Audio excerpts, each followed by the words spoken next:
It's Thursday, September 20th, 2018. It's time for my NFL Week 3 predictions. I am not doing well at these, but I'm also not keeping track. But I still know I'm not doing well at these. But this is the week we turn it around. I don't know, maybe. Usually I just look at the games, get a gut reaction, and go. I know a couple of the games, but I don't study this. I don't try to. I just figure you can spend hours and hours and hours studying all this, looking at all the stuff that these people do, and you can still get the game wrong. I'm just going off of gut reaction when I see the two teams, knowing the two teams decently well, and knowing who's at home, who's on the road, who's got injured players, and I just go boom, make a snap decision. And it doesn't pan out very well. That's why don't ever bet on what I tell you. So let's go ahead and get this started. Jets are at Cleveland. Cleveland's favored by 3. This is a tough one. Cleveland has played strong all year. Tyrod Taylor's been strong. Sam Darnold has been, but I mean, they have a ton of confidence in him, and he's a young quarterback. I say this is where Cleveland gets its first win of the year, and they get to go 1-1-1. Then we're going to move on to the Sunday games. I always sit the top: Denver versus Baltimore. Denver versus Baltimore. Baltimore's getting 5.5. Case Keenum is banged up a little bit. He missed practice on Wednesday. So I don't think he's going. Case Keenum doesn't seem like the guy that's going to stay out for a game because of some banged up knees. Because there's a guy waiting in the wings named Chad Kelly. So I have a feeling Case Keenum's still going to be in there, but he could get hurt in the game. Baltimore's got a pretty strong defense still. And I think Baltimore's defense ultimately will probably beat Denver in Baltimore. New Orleans at Atlanta. New Orleans is hard to figure. I don't know if the defense is going to show up. It's just sometimes at the beginning of the year, for some reason, New Orleans' defense has a little bit of a tough time getting going. Atlanta played really well last week. It's in Atlanta. Atlanta's getting 3. I'm going to take the upset. I'm going New Orleans. Green Bay at Washington. Aaron Rodgers still banged up. Aaron Rodgers is hinting that his knee may be worse than what they're really talking about. It's in Washington, and Green Bay hasn't looked as good as I'd like them to look with Aaron Rodgers at the helm, and last week they tied in Green Bay to Minnesota. I think Minnesota probably should have won that game. But I'm going to take Washington. I'm going to take Washington to beat Green Bay. Green Bay's getting 3. Indianapolis at Philadelphia. Once again, this is the beauty of early season football. You just don't know which teams are going to click. Philadelphia, I thought, would have won last week in beating Tampa Bay, and they didn't. But supposedly Carson Wentz is supposed to be back this week, so I'll give Philadelphia the edge. They're getting 6.5 against Indianapolis and Philly, so I'm going to take Philadelphia. Buffalo at Minnesota, 16.5-point deficit. Holy smokes. And I'm telling you right now, seeing as bad as that Buffalo team is playing, I'd almost give Minnesota 21.5 points. But I'm definitely going to take Minnesota. But Minnesota, remember, Buffalo is an NFL football team. Those are all professional football players on the other side of the ball from you. Don't sleep on them, or they will still beat you. Minnesota, if they take them seriously, should win easily. Oakland at Miami. I still don't believe in Miami. I still don't believe in Oakland that much, but I think Oakland has played very well in its first 2 games, even though they do not have a win to show for it. I think Oakland wins this game.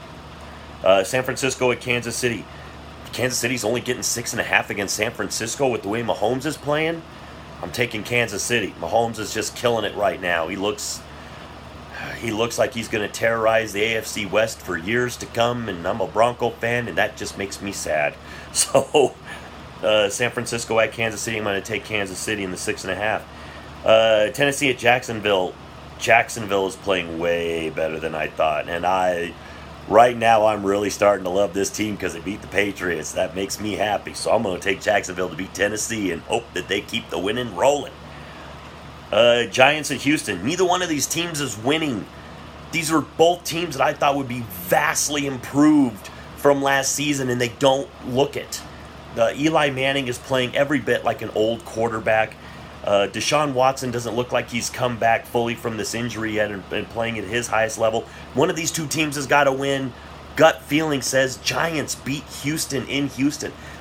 That's a gut feeling. That's totally just me saying, it's like I'm about to make the pick and boom, Giants popped in my head.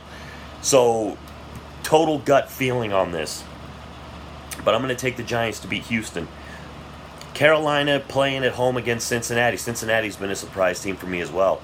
Much like Tampa Bay, I did not think Cincinnati would be this good. But Carolina's playing really well as well. That front seven for Carolina is a beast. And I think that the coaching staff in Carolina understands, I think it's Norv Turner is his offensive coordinator, understands what Cam's strengths and weaknesses are, and Carolina's playing pretty good football because of it. I'm going to take Carolina to beat Cincinnati. The LA Rams versus the LA Chargers. For me, it's easy. LA Rams. I think they're going to win the Super Bowl this year. I think it's the best team in the NFL. Chargers, they played good against Buffalo. So let's not go jumping on the LA Chargers bandwagon. I hear so many of these professionals right now talking to, they talked about the LA Chargers like somehow they did something amazing by beating the Buffalo Bills. They didn't. They really didn't. It's like, and remember, LA's 1-1, the Chargers. The Rams are 2-0. It's in the big stadium for the LA Rams, not the little soccer stadium for the LA Chargers. So I'm going to take the Rams. Chicago at Arizona. Chicago all day. Khalil Mack has made a huge difference for that defense. Holy smokes. This is why you don't let great defensive pass rushers go. They can change a defense just by being there. Granted, the Raiders' defense has played pretty well, even without Khalil Mack, but they're not putting pressure on the quarterback. Khalil Mack might have, because the Raiders played two really good football games. I know that 33-13 against the Rams doesn't look close, but that game was closer than that score indicated. And maybe a pass rusher like Khalil Mack against Denver, against the Rams, maybe we see a different record from the Oakland Raiders. Chicago's going to be strong with Khalil Mack. Arizona's going to have a real tough time. Sam Bradford's probably going to get destroyed if he's playing. I don't know. He played terrible last week.